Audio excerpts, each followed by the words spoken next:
Good day, fellow boaters, and welcome to another exciting episode of Boat Technics. Today's challenge is replacing the electric tilt on an outboard motor. 50 horsepower to be precise, manufactured by Suzuki. We came the other week to do a general service on the engine, oil filter, spark plugs, fuel filter, etc. However, when we came to do the gearbox itself, we realised that the tilt mechanism had failed. This is the culprit we're dealing with. Nice Suzuki outboard, and as you can see, the prop is protected by a little bucket there, but we couldn't obviously lift it to do the service on the gearbox. That's technically not true because there is actually a screw on the side of the tilt hydraulic pump. So you can get in there, turn the screw, which I'll show you momentarily, and then that can obviously bypass the hydraulics or unlock the tilt mechanism, and then you can lift the engine up manually. However, engines can be quite heavy.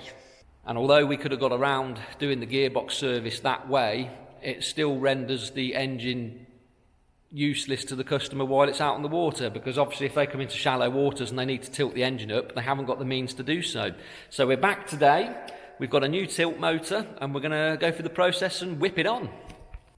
Okay, so we've taken the hood off the engine, and for those that are unsure where the actual tilt motor is located, if you follow the leg of the engine down, and obviously where the transom bracket is that obviously bolts it to the back of your boat, the tilt motor is just underneath there.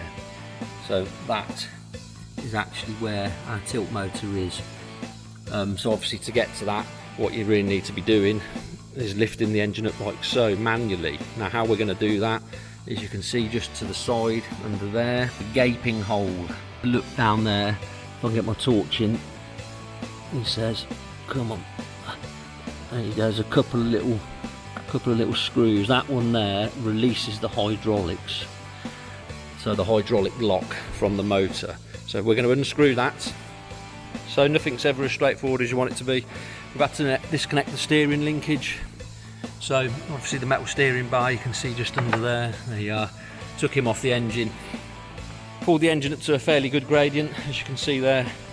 Once you get him up, obviously your engine, if you're lucky, you've got these little locking tabs. So when you pull him up, spin them down and they will obviously lock your engine into place. Hey presto. So we're up.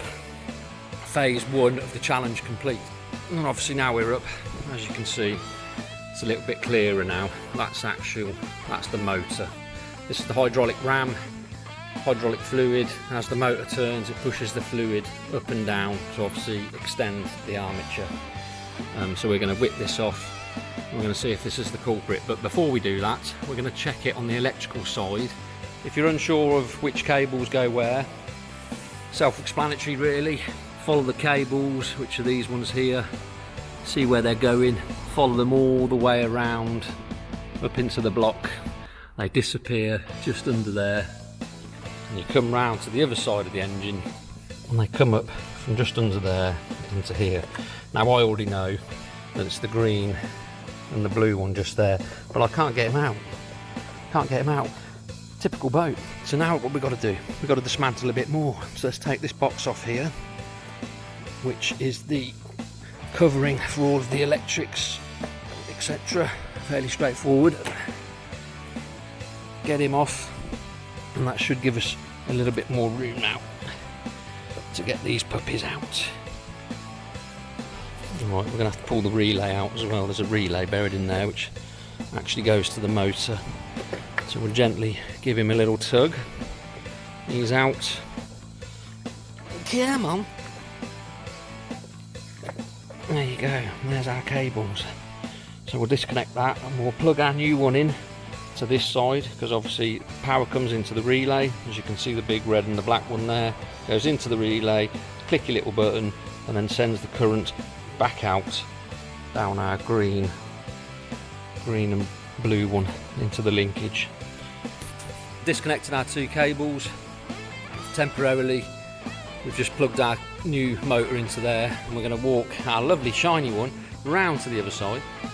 Another little mental note here, make sure you have got power onto your boat, because otherwise this won't work at all.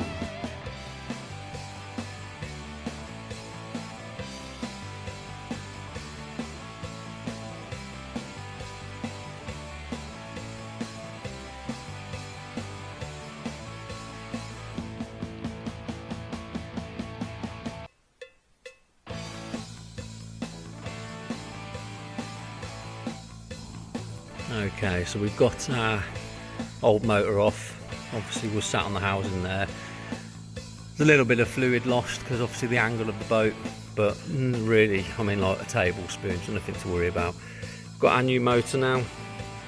We've put it in just to make sure it does fit, and it does.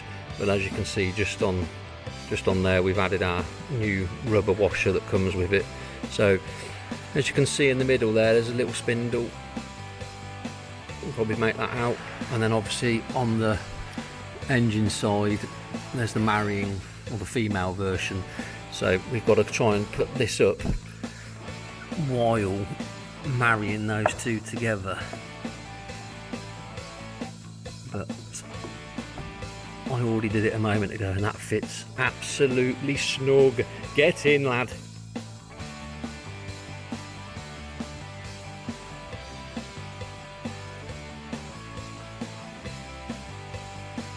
So here we have it.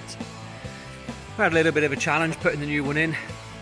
Obviously we've got our bolts, 2 at the front, 2 at the back. The one at the rear is quite difficult to get to, so you might have to put a wobble attachment on your ratchet to get down the back there to tighten it up. But he's all on, new gaskets in, everything.